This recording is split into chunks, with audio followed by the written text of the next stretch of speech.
Hello friends, Rehman গার্ডেন্সে আপনাদের প্রত্যেককে স্বাগতম। আশা করছি আপনারা প্রত্যেকে সুস্থ আছেন এবং ভালো আছেন।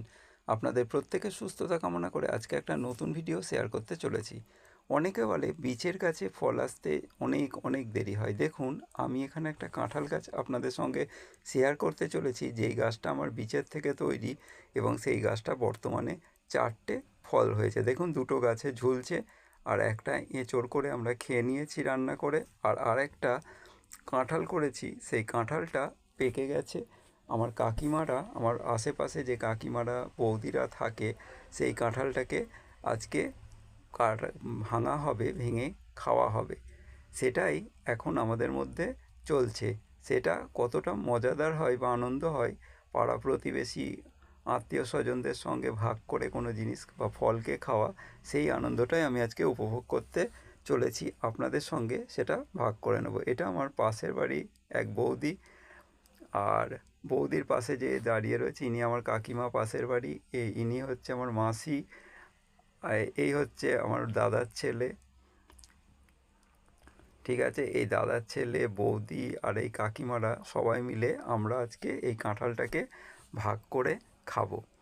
তা আমার এই অনেকে বলে বীচের কাঁঠাল গাছ বা বীচের আম গাছ বা বীচের লেবু গাছ পাড়তে অনেক দেরি হয়, ফল আসতে অনেক দেরি হয়। একটা গ্র্যাফটিং গাছে বা একটা কলম গাছ কিনে আনার পরেও ফল আসতে কিন্তু যথেষ্ট টাইম লাগে। সেটা আমরা দেখতে দেখতে হয়তো সময়টা পেরিয়ে যায়। আর যদি বীজ থেকে একটা ফল হয়, সেই গাছটাও কিন্তু তার থেকে একটু বেশি সময় লাগে। কিন্তু সেই সময়টা আমরা অনেকে যেতে দিই না, কারণ হচ্ছে যাদের কাছে পয়সা থাকে বা হাতে টাকা আছে তারা গ্র্যাফটিংয়ের গাছটা কিনে আনি। আর যাদের হাতে পয়সা নেই, গ্রামগঞ্জ বলুন আর শহরেই বলুন, তারা কিন্তু এই বীজ পড়ে যেই গাছটা হয় তার ফলটাও কিন্তু কম মূল্যবান নয় বা খেতে খারাপও নয়, কিন্তু খুব ভালোই হয়। সেটা যদি আমরা একটু খেয়াল রাখি, তাহলে আমরা কোনো ভালো, যে কোনো ভালো ফল যখন খাবো, সেই ফলটা যদি আমরা বীজটা রেখে দিই, সেই বীজটা থেকে যদি আমরা গাছ করি বা চারা করি, সেটা থেকেও আমরা কিন্তু খুব ভালোভাবে ফল পেতে পারি। তা দেখুন, আমার কাকিমা আর এটা আমার মাসি দুজন মিলে কাঁঠালটাকে মানে কাটছে। কেটে আমরা সবাই পাড়া প্রতিবেশী আত্মীয় স্বজন সবাই মিলে এটাকে আমরা ভাগ করে খাবো। তা কাঁঠালটা কেমন হয়েছে আপনারা দেখতেই পাচ্ছেন, খুব ভালো সাইজ হয়েছে কাঁঠালটা। এটা প্রথম হলো এই গাছটায়, এই 4টে কাঁঠাল প্রথম হলো। একটা এঁচোড় করবার জন্য আমরা সব বলেছি, ভাগ করে করে দিয়েছি যে সবাই এঁচোড় করে খাও।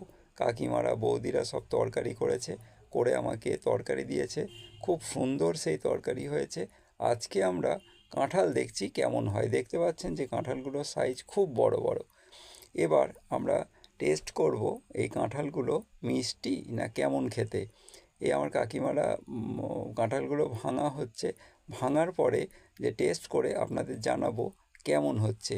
তা বন্ধুরা, আমি এটাই আপনাদের বলতে চাই, বীচের গাছও কিন্তু আপনারা বসান। আর বীচের গাছ থেকে যখন ফল হবে, সেই গাছে কিন্তু প্রচুর প্রচুর পরিমাণে ফলন হবে। একটা গ্রাফটিং গাছের যে জোর না থাকে, কিন্তু একটা বীচের গাছের কিন্তু প্রচুর পরিমাণে জোর থাকে। তার যেমন ফলন হয় প্রচুর, তেমনি সেই গাছের ধারণ ক্ষমতাও প্রচুর। আপনারা দেখতে পাচ্ছেন যে কাঁঠালগুলো কীরকম বড় সাইজের হয়েছে। এটা যদি গ্রাফটিং হতো, তাহলে কিন্তু যদি টবে বসাতাম বা কিছু, এত কিন্তু বড় সাইজ হতো না। এটা হচ্ছে আমার পিসি।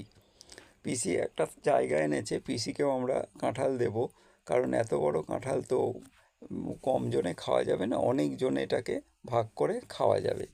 আপনারাও বন্ধুরা যদি বীচের গাছ আপনারা কোনো ভালো ফল খান, তাহলে সেই বীজগুলোকে যেখানে সেখানে আবর্জনার মধ্যে না ফেলে মাটিতে ফেলুন, এবং খেয়াল রাখুন যে এই বীজ থেকে কোন গাছটা বার হলো।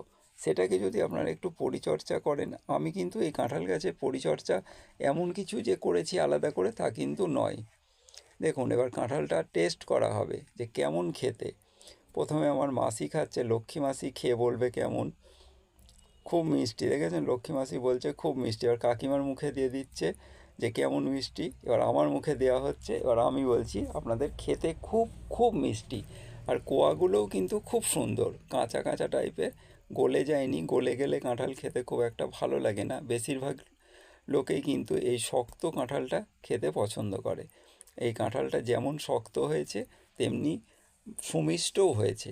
আপনারাও চারা বসান আর এই কাঁঠাল গাছের পরিচর্যা বলতে আমি গাছটাকে বীজ থেকে যখন আমাকে পিসি আমাকে মেয়ের বাড়ি থেকে কাঁঠাল এনে দিয়েছিল, তখন আমি দেখেছিলাম যে কাঁঠাল গাছে বীজে শিকড় বেরিয়ে গিয়েছে কাঁঠালের কোয়ার মধ্যে।